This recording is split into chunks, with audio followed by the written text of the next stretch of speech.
आज हम श्रोताओं के लिए कृष्णचरितमानस का चौथा एपिसोड प्रस्तुत करने जा रहे हैं, जिसमें कि श्री कृष्ण और बलराम का पृथ्वी पर अवतरण है। श्री कृष्ण को भगवान का अवतार माना गया है, इसीलिए भगवान कभी जन्म नहीं लेते, अवतरित होते हैं। तो मंगल मूरते कृष्ण मुरारी, सकल त्रास के मेटनहारी, बरनऊ कृष्ण चरित में गाथा, धर पुन हरि चरणन माथा। मैं भगवान श्री कृष्ण कल्याण की मूर्ति हैं, जो सभी दुखों को दूर करने वाले हैं। ऐसे भगवान श्री कृष्ण की मैं चरित्र की गाथा का वर्णन करता हूँ, और उनकी गाथा को वर्णन करने से पहले बार बार मैं उनके चरणों में शीश झुकाता हूँ। जय श्री कृष्ण। त्रासन हरन मंगल करन पावन कथा श्री श्याम की, अवतरे दो भ्रात द्वापर त्रिभुवन पति बलराम की।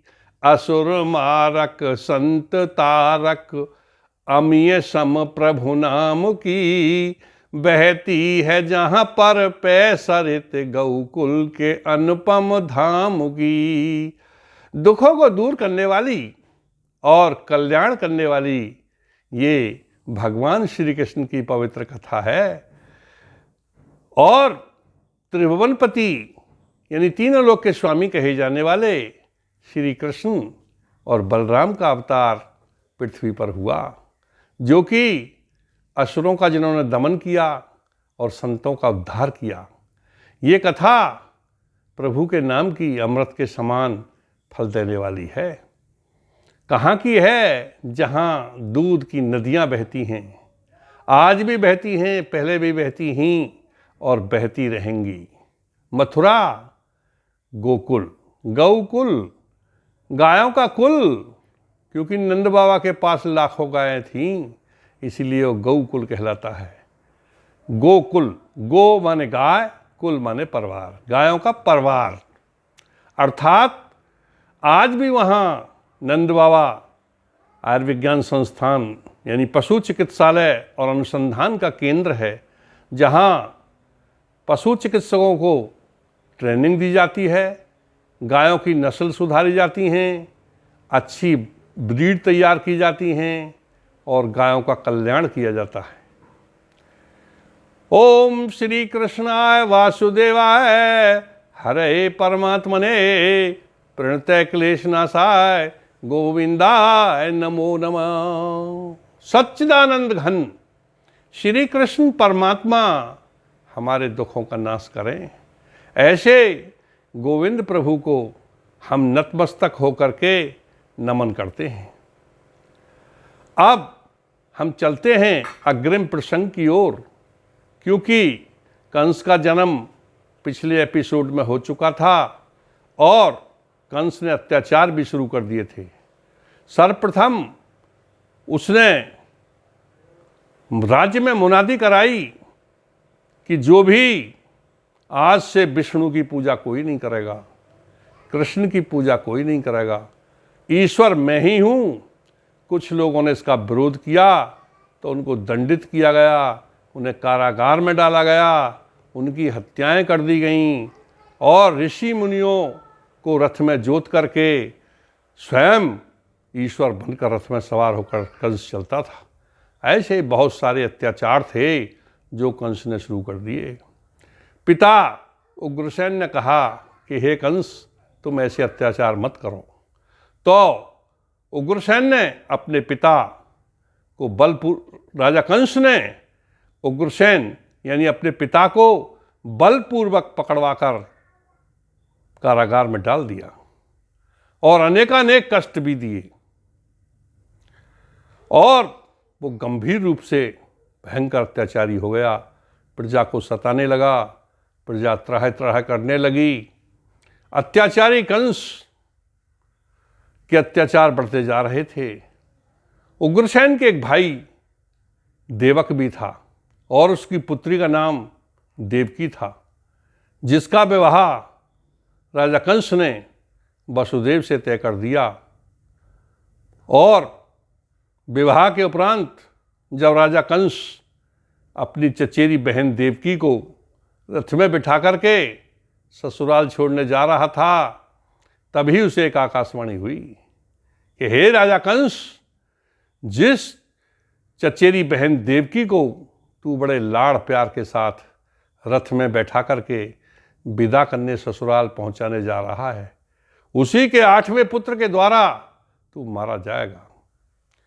राजा कंस के हाथ से घोड़ों की रास छूट गई। वो घबरा गया और भय के मारे कांपने लगा। भय कंपित होने के बाद उसे अचानक क्रोध आया और उसने देवकी को काटने के लिए तलवार उठा ली। जैसे ही तलवार का वार करने को हुआ, उसी समय वासुदेव ने कहा कि हे राजन, ये आपकी प्रिय बहन है, इसकी गर्दन क्यों काटते हो? बोले, मुझे आकाशवाणी हुई है कि इसके 8वें पुत्र के द्वारा मेरा वध होगा। तो राजन, ऐसा करिए, आप हमें कारागार में डाल दीजिए और जो भी हमारे पुत्र या पुत्री हों हम आपको देते रहेंगे, या आप स्वयं आकर लेते रहें और उन्हें जो चाहें करें। वासुदेव ने जब इस प्रकार समझाया तो राजा कंस कुछ द्रवित हुआ, क्योंकि देवकी उसकी बहुत प्रिय बहन थी। उसने वासुदेव देवकी से कहा कि ठीक है, मैं तुम्हें जिंदा छोड़ देता हूँ और कारागार में डाल देता हूँ, परंतु जो भी संतान देवकी से होगी आप मुझे स्वयं समर्पित करोगे, और यदि नहीं किया तो मैं आकर के स्वयं मार दूंगा। तो इस प्रकार से राजा कंस को भय व्याप्त हो गया और उसने भय के वश देवकी और वासुदेव को कारागार में डाल दिया। काल प्रतीत कंस भय छावा, कारागार दोनों डरवावा। और राजा कंस को देवकी में अपना काल दिखाई देता था, इसीलिए उसने देवकी और वासुदेव को दोनों को कारागार में यानी जेल में डाल दिया।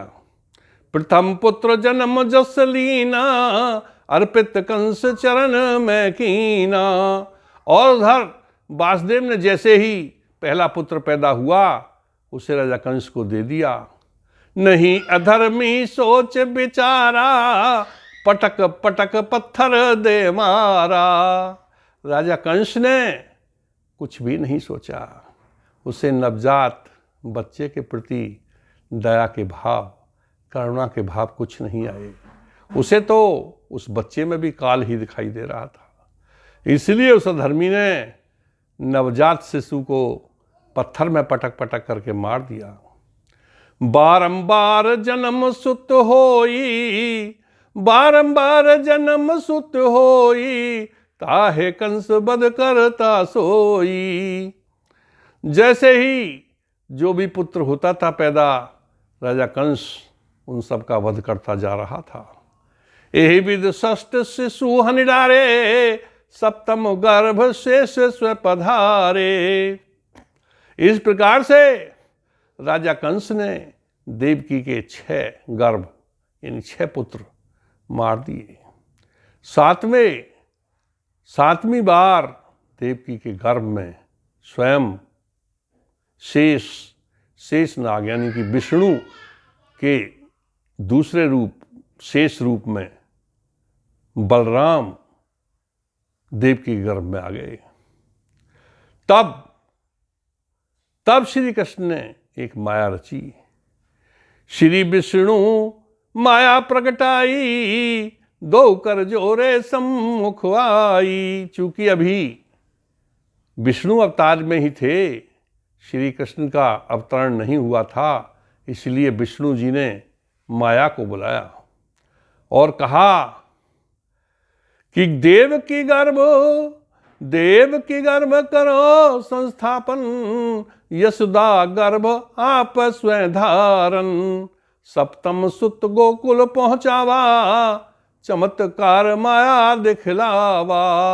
और माया से कहा कि देवकी के गर्भ में जो गर्भ है, पेट में जो बच्चा है, उसे सातवां गर्भ है, रोहिणी के गर्भ में स्थापन कर दो और यशोदा के गर्भ से आप स्वयं जन्म लेना। सप्तम सुत गोकुल पहुंचावा, चमत्कार माया दिखलावा। तो माया ने देवकी के गर्भ से सातवां पुत्र निकाल लिया और उसको गोकुल पहुंचा दिया। गर्भ देव की से लिया, रोहिणी दीना जान, श्रावण सुदी चतुर्दशी, अब तरे शेष भगवान, जगतपति कृष्ण चंद्र पद जय शरणम, शंकर हरि ओम जय जय सिया राम। और माया ने उस आत्मा गर्भ देवकी से ले लिया और रोहिणी के गर्भ में जाकर स्थापित कर दिया। और समय पूरा होने पर श्रावण के शुक्ल पक्ष में चतुर्दशी के दिन भगवान रूप में बलराम शेष अवतार पैदा हुए। दीना स्वप्न देव की माया, तुम सुत मम गोकुल पहुंचाया।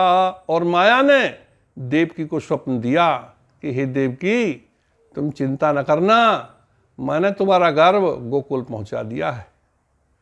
वासुदेव कंस ही समझाना, गर्भ छीणता भेद बताना। चाहे वसुदेव पूछे या कंस पूछे, आप समझाओगी कि मेरा गर्भ छीण हो गया, गोकुल पहुंचाने की बात नहीं बताओगी। अष्टम गर्भ देव की आवा, तब माया यशोदा गृह जावा। आठवां गर्भ जब देवकी को हुआ तो माया यशोदा के घर गई और क्या समझाती है।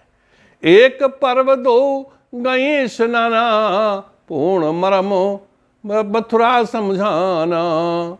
एक बार संयोग से यशोदा और देवकी गंगा स्नान करने गईं। कंस के पहरे में ही देवकी मथुरा यमुना स्नान करने गई थी। तो दोनों बहनों ने वो रहस्य आपस में बताए। निज शिशु दऊं तिहारे अंका, तेहरा शिशु पोषण नहीं शंका। मैं अपना गर्भ यानी अपना पुत्र तुम्हें दूंगी और तुम्हारे पुत्र को मैं पालूंगी। देवकी ने कहा कि मैं आठवें गर्भ को माँ यशोदा बहन तुम्हारे यहाँ भेजूंगी और तुम्हारे पुत्र को पुत्री को जो भी होगा मैं पालूंगी। अष्टम गर्भ कंस जब जाना, अष्टम गर्भ कंस जब जाना, आशंकित हो अति भय माना।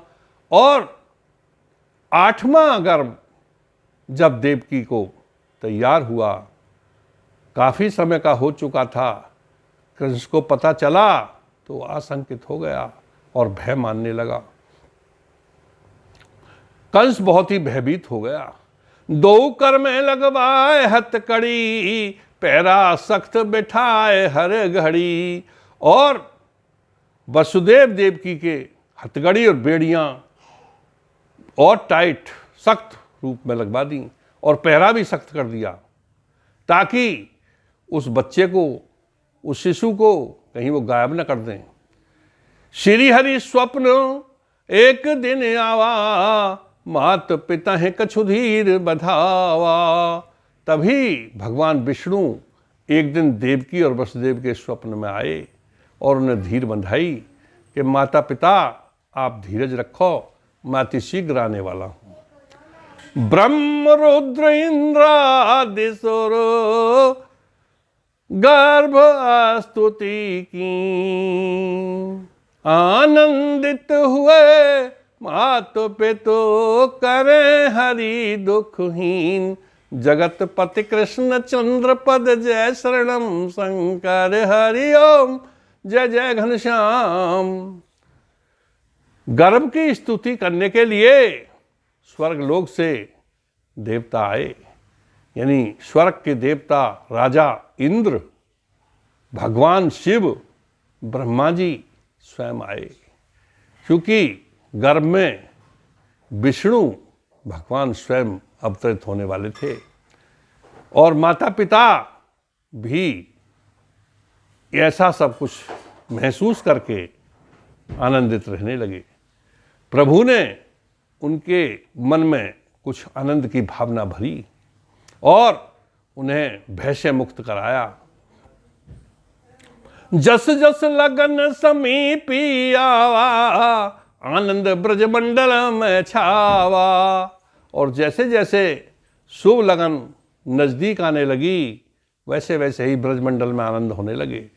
यानी कि भगवान विष्णु के अवतरण से पूर्व ब्रज में कुछ अलग ही आनंद हो गए। फूले फले बन बाग तड़ागा, फूले फले बन बाग तड़ागा, करें विहंगम स्वर अनुरागा।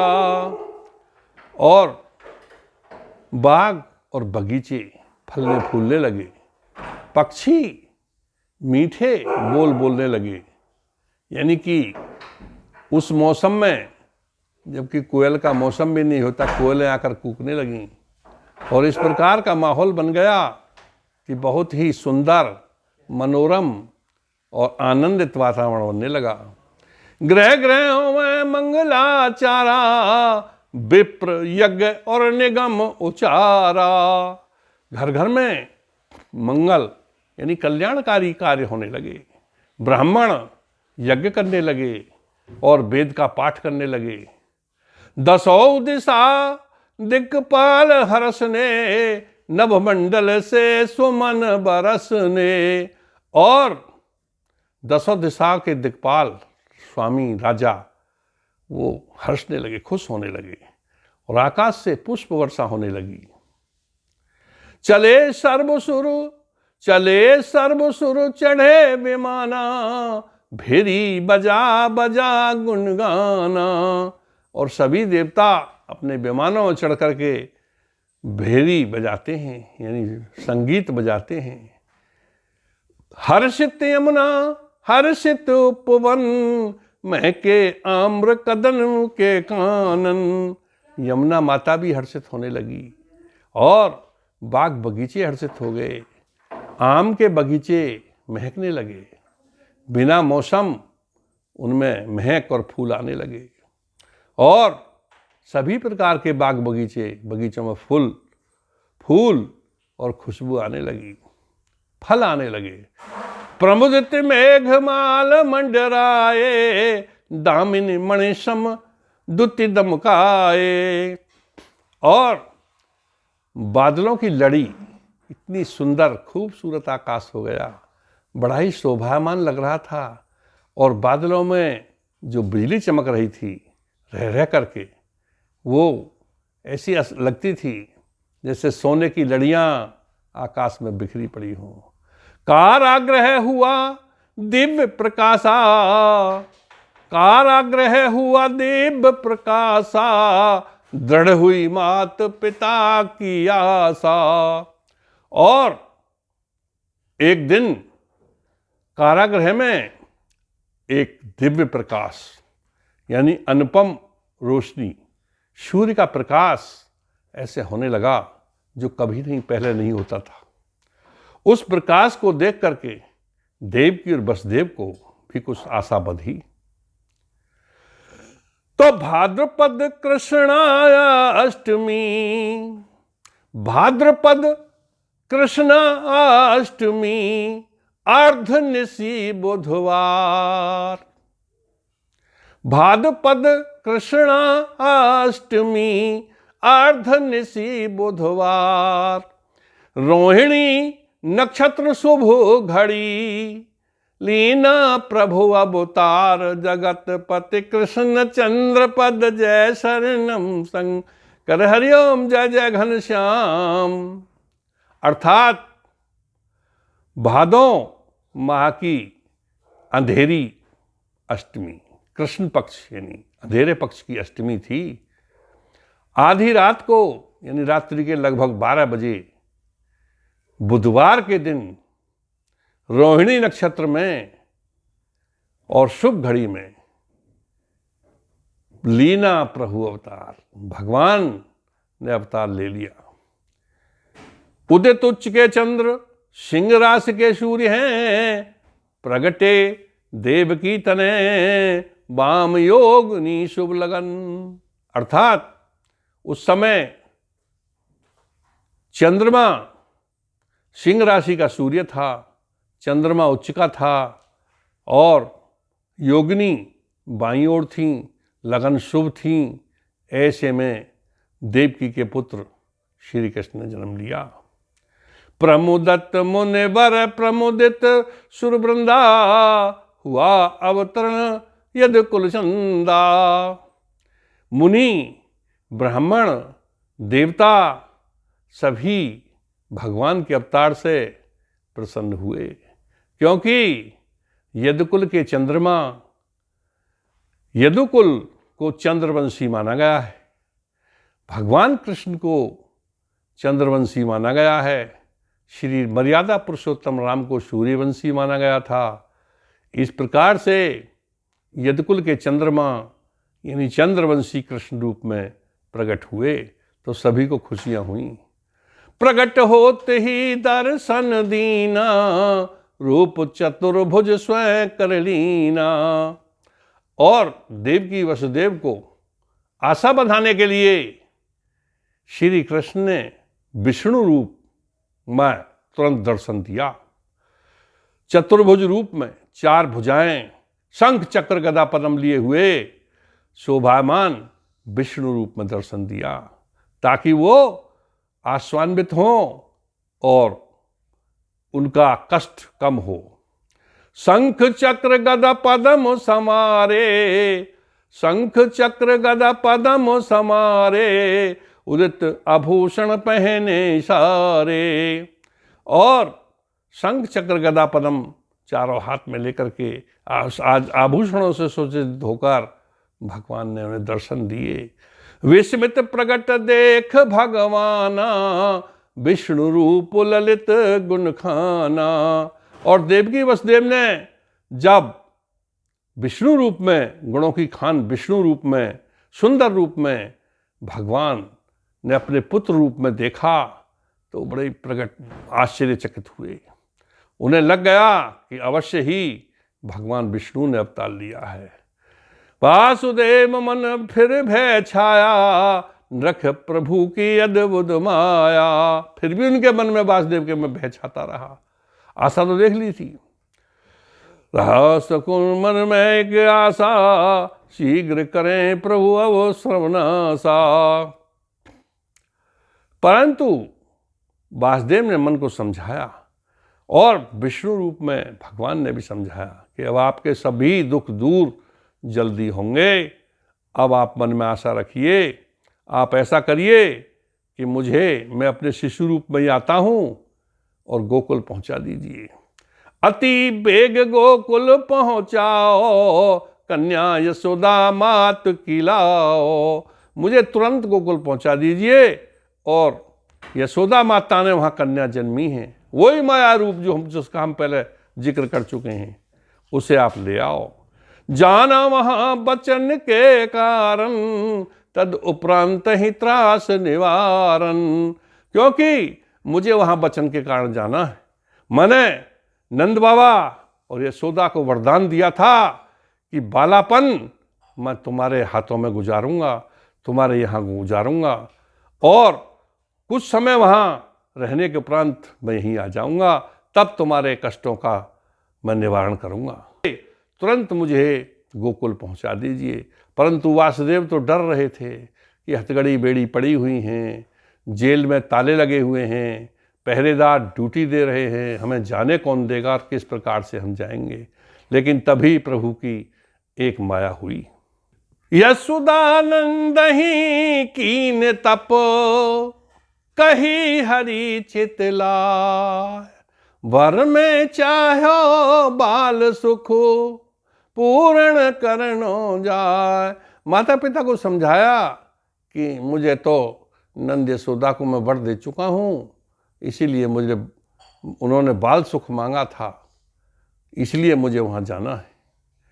पुनि प्रभु बाल रूप में आई, मुदित मात अंचल भर लेहीं। उसके बाद विष्णु रूप से भगवान बच्चा रूप में यानी शिशु रूप में आ गए, तो देवकी माता ने आंचल में भर लिया। एक टक लखें देव की रानी, सुनो कंत इस सुत में प्राणी। और वासुदेव की उस शिशु को एक टक देखती रही, दिव्य तेज था चेहरे पर। इसलिए उन्होंने कहा कि हे प्राण प्रिय, हे स्वामी, हे मेरे पति वासुदेव जी, इस सुत में मेरे प्राण बसे हुए हैं। कंस सुरक्षा जेहि विधि होई, रक्षित रहे जुगत कर सोई।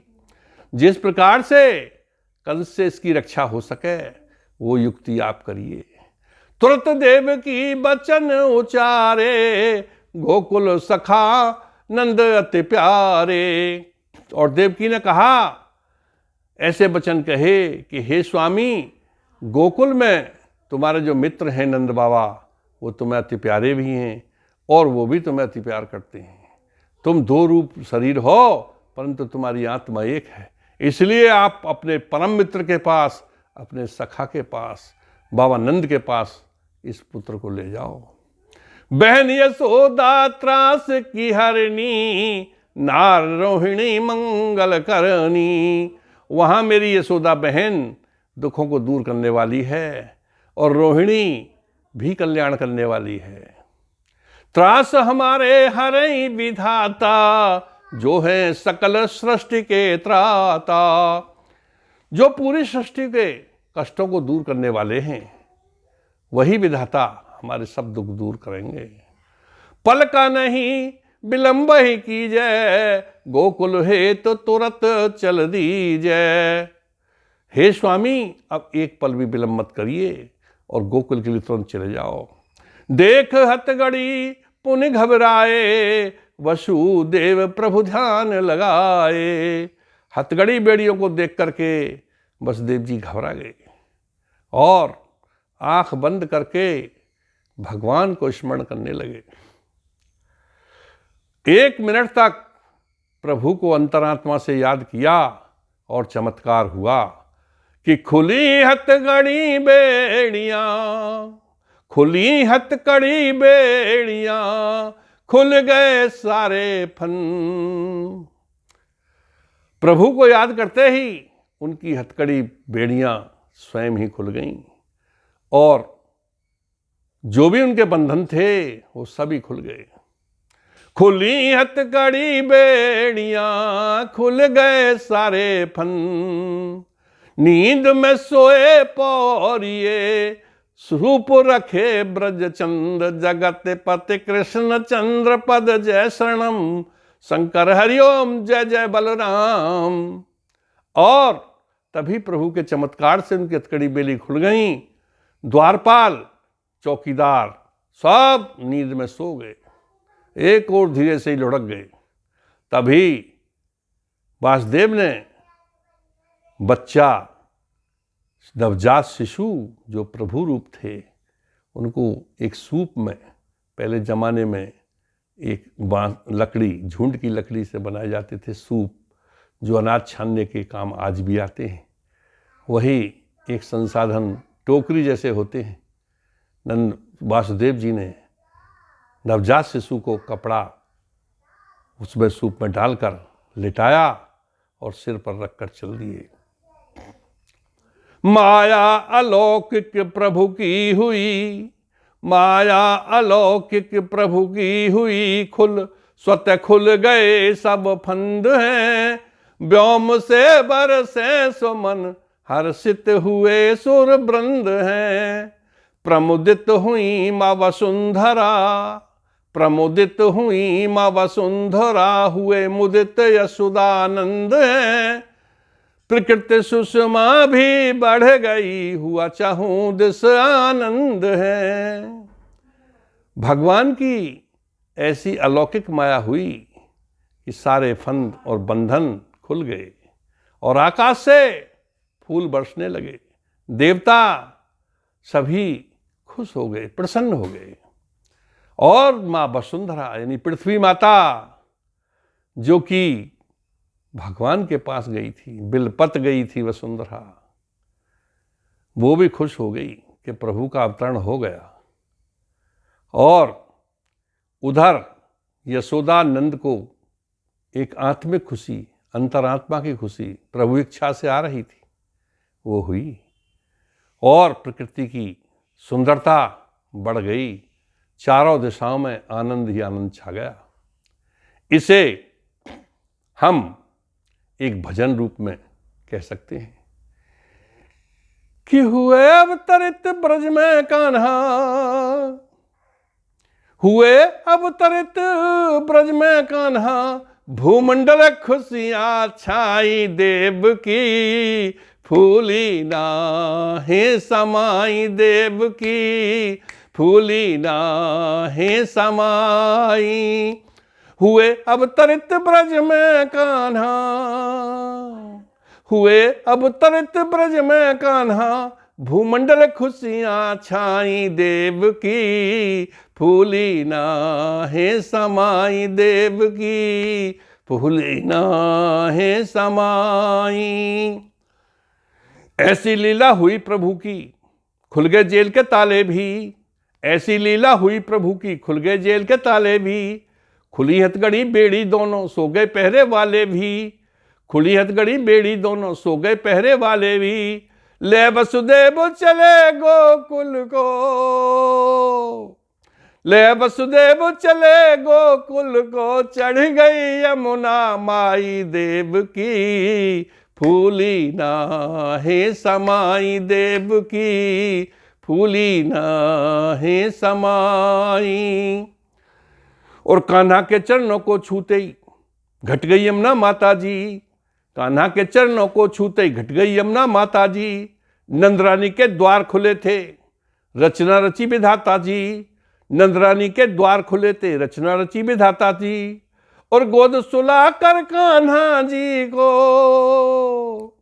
गोद सुला दिए कान्हा वहां पर, कन्या को ले आई देव की, फूली नाहे समाई देव की, फूली नाहे समाई। और धन्य हो गई यशोदा माता, धन्य हो गई यशोदा माता जब कान्हा रूप निहारा था। धन्य हो गई यशोदा माता जब कान्हा रूप निहारा था। जिसको समझ रहे सब बालक, जिसको समझ रहे सब बालक, वो ब्रज तारन हारा था। जिसको समझ रहे सब बालक, वो ब्रज तारन हारा था।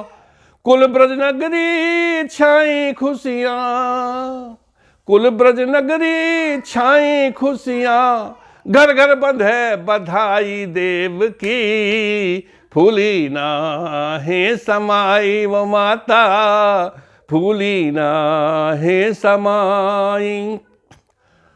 और दैन चहे कर तार जैसे सुख, टरे नहीं वो टारे जी। दैन चहे कर तार जैसे सुख, नहीं टरे वो टारे जी।